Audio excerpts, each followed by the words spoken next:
Lord, through our thoughts and through my words and through the words of your scriptures, may your kingdom come on earth. Amen.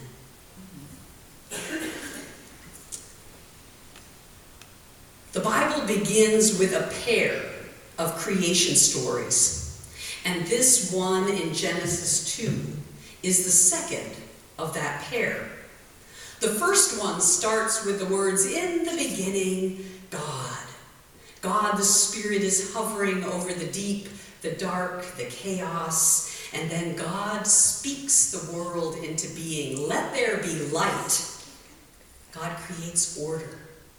God creates all the elements of creation, and you may recall that familiar refrain in the story, "And God saw that it was good, and it was evening, and it was morning," the first day, the second day, the third day, and on until the end of the sixth day, when God created humans. In his image, God created them, male and female, God created them. It was the climax, the crowning moment, the crowning achievement, and it was very good, God said. And after this, God took a pause, a rest, a Sabbath.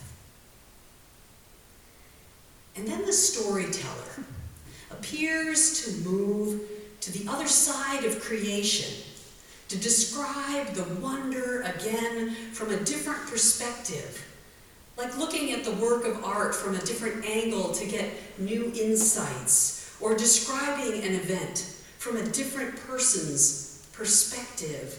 First, a game is recounted by someone who's high in the stadium, and then you hear the game told by someone who is sitting just down on the sidelines.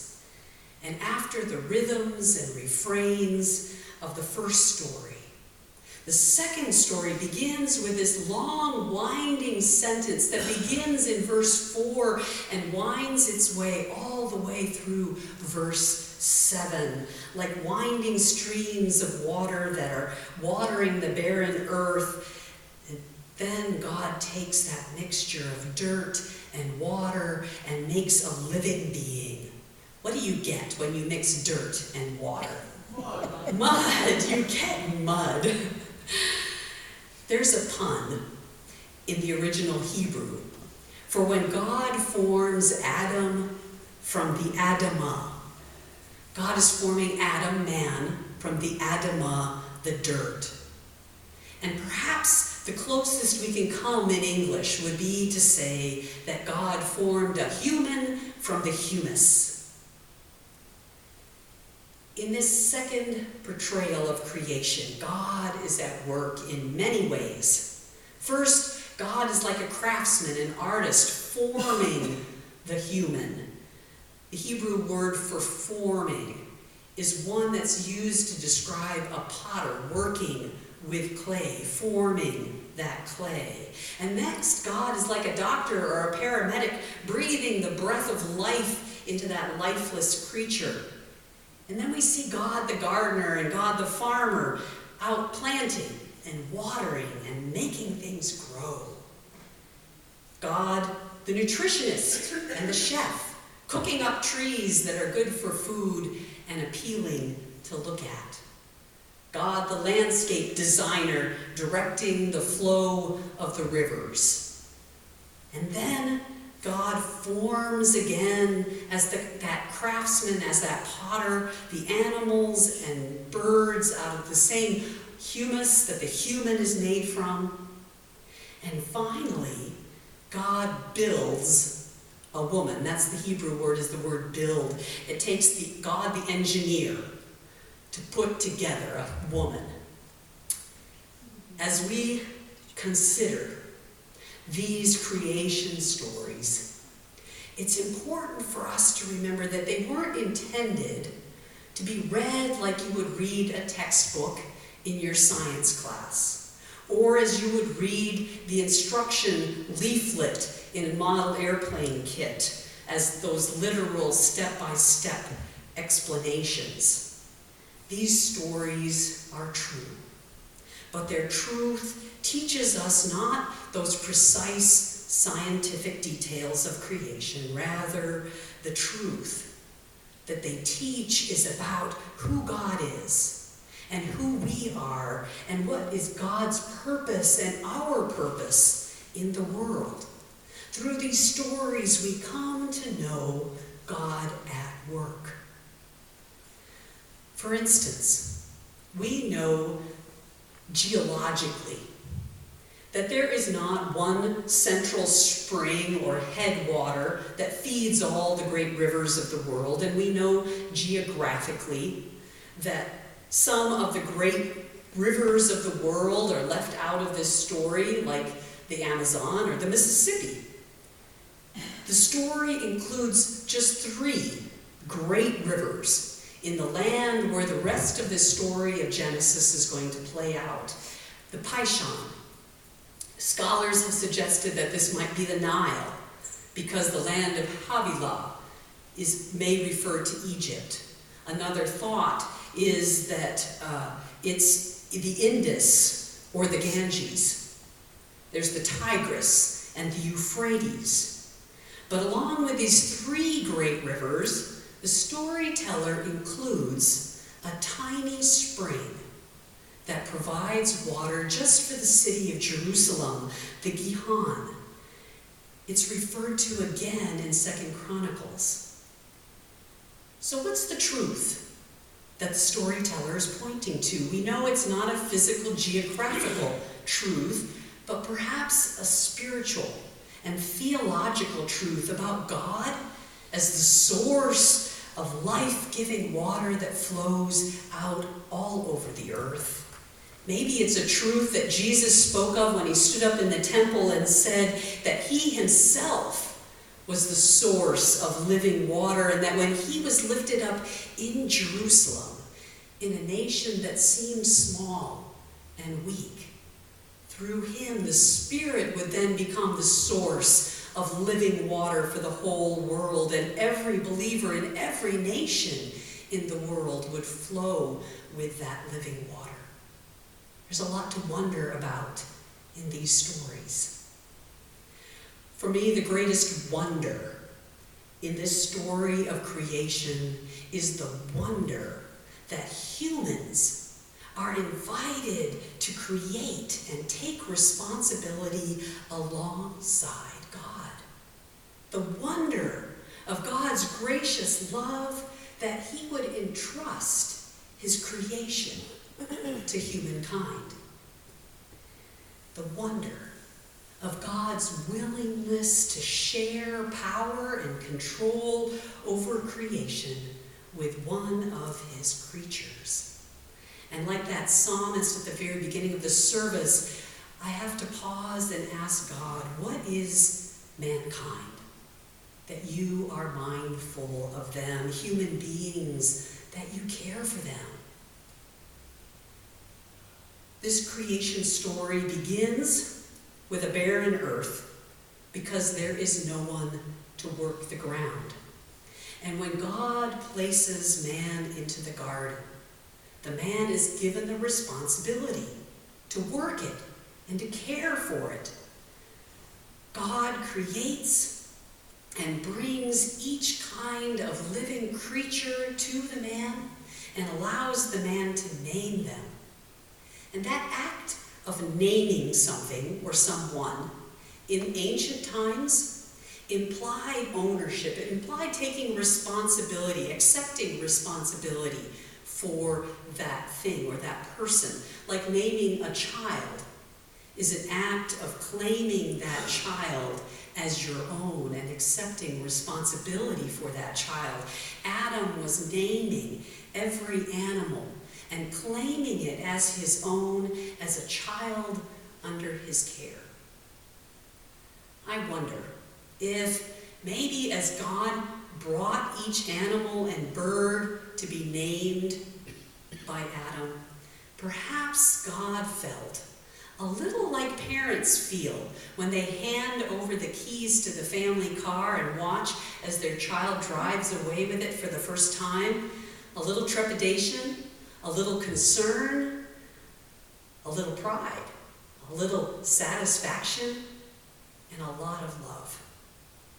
I wonder if the environmental disasters that are happening today cause God to feel like that parent would when the child crashes that family car. You did what? Set fire to the Amazon forest? You're using the ocean as a garbage dump?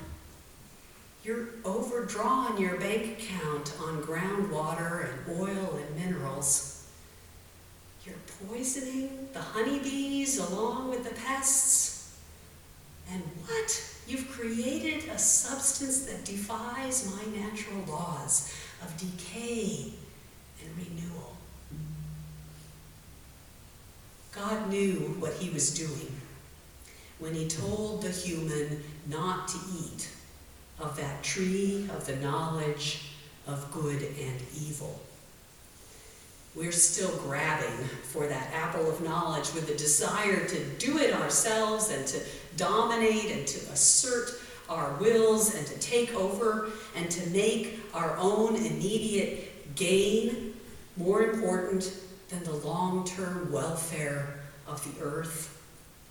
We need to pause and recapture the sense of wonder in God's creation, to recall a sense of humility and remember our responsibility.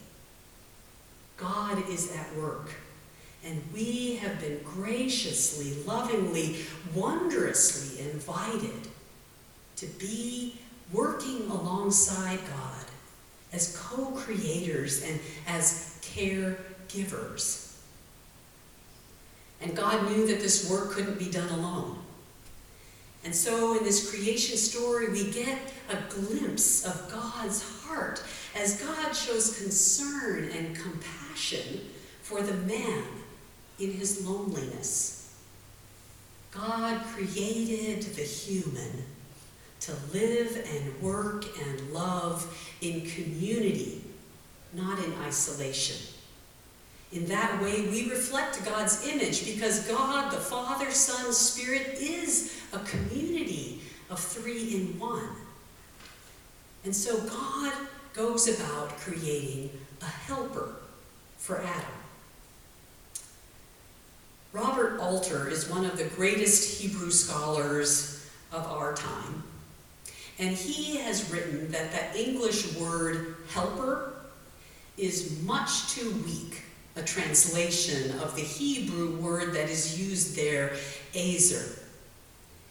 The word helper suggests sort of an auxiliary function, like a subordinate, an assistant. But that's not implied at all in the word ezer. Rather, ezer implies someone who's actively intervening on behalf of another. Ezer is used to describe a fellow soldier or an ally in a military context, and ezer is used in the Psalms to describe God. Psalm 55:4 says, "Surely God is my ezer, my help. The Lord is the one who sustains me." And Psalm 33 says, "We will hope in the Lord, for he is our ezer, our help and our shield." So Alter suggests that a better translation into English would be, "It is not good for the human to be alone. I shall make him a sustainer beside him." So God takes one side of the man to create the woman. That Hebrew word has traditionally been translated as rib, but that's the only place that they use that word to translate it. Every other place in the Bible it's translated as side or part.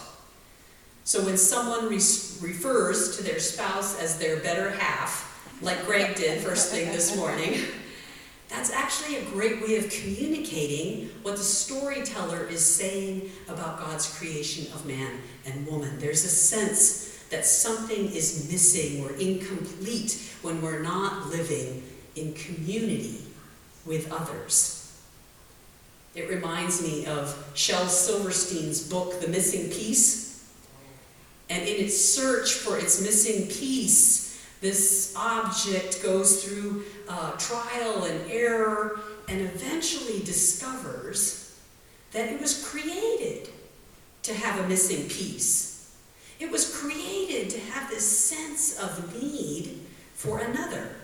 The sense of being incomplete isn't a failure or something to be ashamed of. The need to be in community with others in order to be whole is how God created and designed us. The first humans came together as one. They become one flesh, the storyteller says. But in the next breath, in that next sentence, the storyteller has them still as two, the man and the woman, both naked, both vulnerable in their need for each other, and yet they feel no shame. It's imagery for marriage and family, but it fits with this imagery of the church family as well. For in the one body of Christ, it's made up of many of us, many members. And I wonder if this morning even we might look around at one another and exclaim like the man did when he was presented with the woman. Look at one another and say, "This one at last, bone of my bone, flesh of my flesh, this one shall be called a Christian. For out of Christ, this one was taken." God's at work. God's at work creating purpose, creating community, creating life. But humans defied the instructions given to them by God. They ate of the tree of the knowledge of good and evil, and death did indeed enter God's good creation. And as the three-in-one God considered this together, looking on in love at their world and at the living creatures in it, and grieving the loss and the destruction, and anticipating the pain and the dangers, the Son, the Christ, offered to humble himself, to set aside his divine privileges as God, his power of being God, and become one with their creation, to become a human being. "I will be the true gardener," he said, the good shepherd for the sheep. "I will lay down my life for them," he said. "I will gather them together as one flock, one people, under one shepherd, one leader." And he did. Jesus is the Son, the Christ, the Savior sent from God to defeat death, to rescue us, and to begin the process of recreating the world. He makes each one of us a new creation in the image of Jesus Christ. To be creators ourselves, co-creators, taking care of the earth and of one another, and participating as disciples in God's work. What is some of the work that God has done in your life, in you, around you, in the last 30 days? What's the work that God has invited you to come alongside him and do with him? Can you think of that work? If you can't identify something, then please take some time today, this week, to watch for God at work in the world, to listen for God's invitation for the work you are to do alongside him. Take some time to pay